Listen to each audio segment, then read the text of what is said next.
it's my great pleasure to introduce some old friends.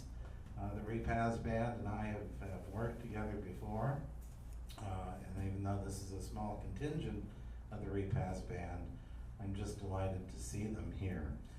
We'll not only have a short history of the Repasz band, but as you can see, we're going to have some music too.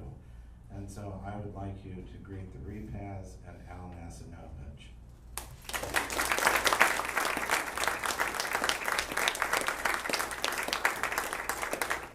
Thank you, and thank you, Gary. We're going to start with a little bit of music. Judy?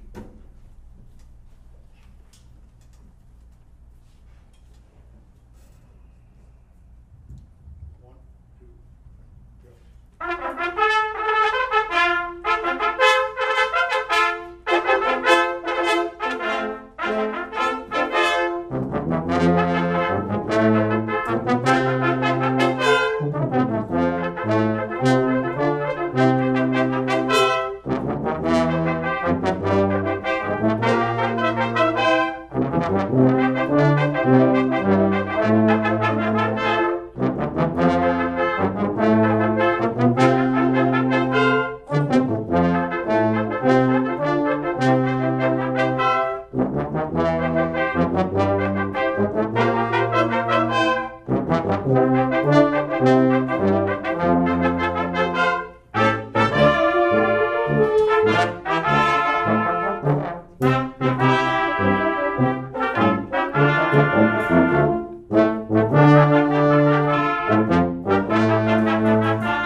Experiment a little bit to see if this mic placement will work. Can you hear me satisfactorily?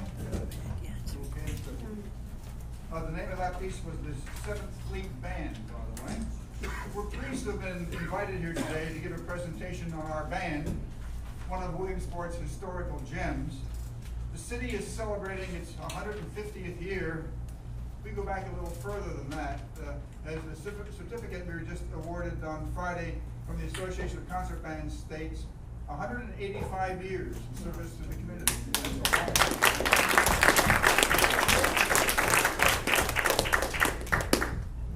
In recent years, there have been several talks given on our story. Local historians John Hunsinger and Bob Ulrich have reported on their research and have done much to illuminate our past. Today, I will try to provide a very brief timeline for those of you in the audience who are not already familiar with our band's history, but rather than simply repeat much of material that you may have heard before, I'm going to try to focus on a few stories that are a supporting part or a backstory on that history. Our band today is represented by a smaller ensemble of Repasz players, a double brass quintet organized by Mrs. Judith Schellenberger. Judy has been the band's business manager. I couldn't believe this, but it goes back. She's been doing the job now for 32 years.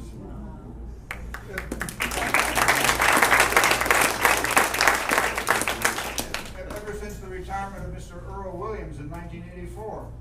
In addition to her normal duties for the band, in 2010, she took on the task of organizing and managing the Liberty Classic Band Festival, which is now an annual October event in this community. In addition to area musicians, we attract community band musicians from all over the United States to come and rehearse for a weekend and perform under Colonel Arnold Gabriel, the retired commander of the United States Air Force Band of Washington, D.C. The resulting free concert has always been an exciting experience for the musicians and the audience. And again, those of you who have not gotten to those concerts, it's usually about the middle of October. October 14 to 16 this year. October 14 to 16 this year. It's going to be around 100 or more musicians from, again, all around the country under one of the world's leading conductors, and it's a great experience, and it's free. The history. The year is 1831. Andrew Jackson is president. Charles Darwin has just started his voyage into the South Seas. This goes back a while. There are 26 steam cars on the streets of London. The band was organized in August of 1831 by a Williamsport jeweler named Jacob Messina. His original band of 13 players included 12 woodwind players and a single brass instrument. A Caspar Lawrence, who played the French horn. Caspar was a former French soldier who had served under Napoleon. The group was known as the Williamsport Band for almost 3 decades. Very briefly, hitting a few highlights, in the 1840s, our band took a canal boat down the Susquehanna River to Baltimore and played for the Whig Party convention, which nominated Henry Clay as candidate for United States president. The Whigs were a forerunner of the modern Republican Party. Our 100th anniversary program of 1931 contains a narrative history which gives 1841 as the date of this convention. Now, World Book Encyclopedia definitely places the Whig convention in 1844, but 2-3 years. We can take that discrepancy. The same printed program, however, also talks about the band serving in the Spanish-American War. Now, John Hunsinger here has told us that this is not true. Neither articles or news articles and photographs state, quote, served the military during the Spanish-American War, end quote. Perhaps the band served, but not outside of Pennsylvania. Perhaps that history is not as scholarly as it might have been, but whatever. The band was certainly in action and doing important things along about that time. The year skips to 1859. James Buchanan is now president. John Brown stages a raid at Harper's Ferry, Virginia, which causes greatly increased tensions between the North and the South. The first oil well is drilled in Titusville, Pennsylvania, 1859. Work begins on the Suez Canal in 1859. The band became known as the Repasz Band in 1859, members choosing to be named after their dynamic director, Daniel Repasz. Daniel took charge of the band in 1856, just a few years before that, and inspired a higher standard of musicianship and growth. He brought in more brass players and improved the overall quality of the band. Just a little while after that, we had an incident that started in April of 1861. 2 weeks after the Confederacy fired on Fort Sumter, Daniel enlisted. 2 weeks after the firing on Fort Sumter, Daniel Repasz enlisted in the Union Army with his brothers, with the rest of the band, and they signed up as a Union band, joining the 11th Regiment Pennsylvania Volunteers. I'll mention here that at the beginning of the hostilities, everyone, North and South, assumed that this would be a rather short skirmish and things would be settled real quickly, so the enlistments were all 3-month enlistments. Boy, were they wrong. Our guys saw their first action at Falling Waters, Virginia, which is now a part of West Virginia, in an engagement against Colonel Thomas J. Jackson and his brigade of Virginia Volunteers. This occurred a few weeks before he earned his now famous nickname Stonewall in the first major encounter of the war, the Battle of Bull Run. The Battle of Hoke's Run, also known as the Battle of Falling Waters or Haynesville, took place on July the 2nd, 1861. This brief skirmish was hailed by both sides as a stern lesson to the other. Acting precisely upon the orders of a superior officer about how to operate in the face of superior numbers, Jackson's forces resisted General Robert Patterson's Union Army briefly and then slowly retreated over several miles. Let's hear a little bit of Civil War era music.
3 months of service, our boys next enlisted in the 29th Pennsylvania Volunteers.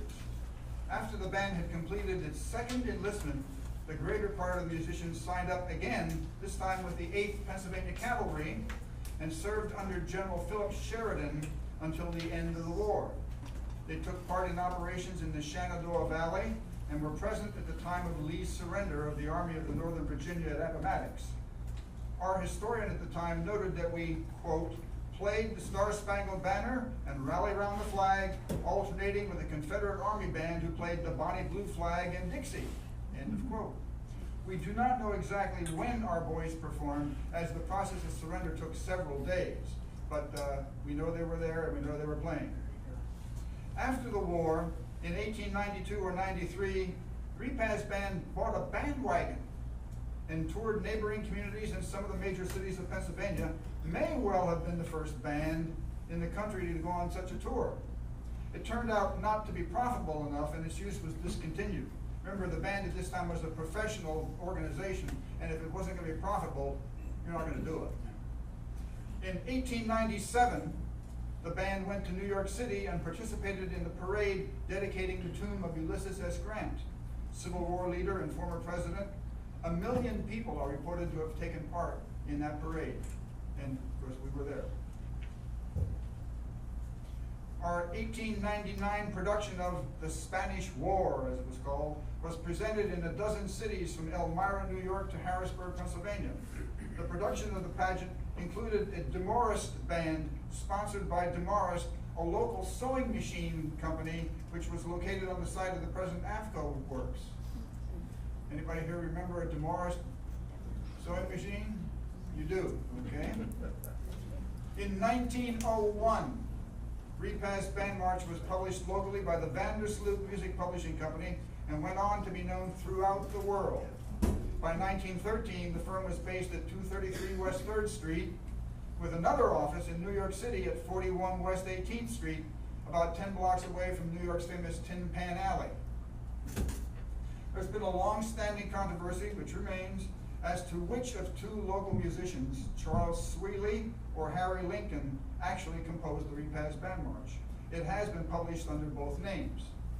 Sweely was a band member and known as a local composer, while Lincoln served as a staff composer and manager of the Vandersloot Music Company, which was the publisher.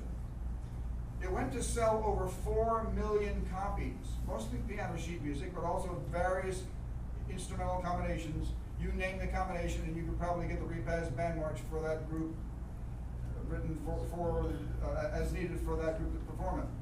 It's also been written that around the world it was the second most heard march after Sousa's Stars and Stripes Forever. I'll have to tell you a little more about this music, the Repasz Band March, a little bit later. Our band was in the inauguration parades of Presidents Theodore Roosevelt in 1904 and William Howard Taft in 1909. Now, in 1915, Williamsport's Lycoming Opera House, the band's home base, was destroyed by fire. Most of the band's equipment, uniforms, and music were lost. A greater tragedy was the loss of the band's mementos and historical artifacts of the first almost 100 years. However, surviving the 1915 fire